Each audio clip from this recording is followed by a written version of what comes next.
তো দুপুরবেলা জমিয়ে খাওয়া দাওয়ার পর আমরা যে যার রুমে গিয়ে এইরকম বৃষ্টি উপভোগ করতে করতে একটু রেস্ট নিয়ে নিলাম। তো আমাদের রুমগুলোও চলো তোমাদেরকে দেখিয়ে দিই। যদিও রুমগুলো একটু মেসি ছিল, সেই জন্য ভালো করে ভিডিও দিতে পারিনি, বাট রুমগুলো কিন্তু অসাধারণ ছিল।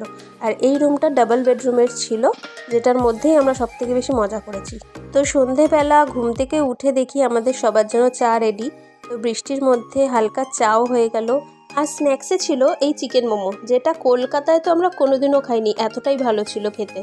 তারপর সন্ধেবেলা সবাই একটু এরকম মজা করছিলাম, আড্ডা মারছিলাম এবং এইভাবেই সন্ধেটা কাটালাম। তারপর ডিনারে আমরা রুটি, চিকেন, ভাত, স্যালাড, সবজি, ডাল সব কিছু খেয়ে আবার একটু আড্ডা মেরে যে যার রুমে ঘুমিয়ে পড়লাম। তো এইভাবেই আমরা প্রথম দিনটা কাটালাম তাকদাতে। চলো পরের দিন আমরা কি করলাম, কোথায় ঘুরতে গেলাম, সমস্ত ভিডিও নিয়ে আসছি। আর এই বাচ্চা মেয়েটা হচ্ছে মানিয়া, ওর কথা নেক্সট ভিডিওতে বলছি। Thank you.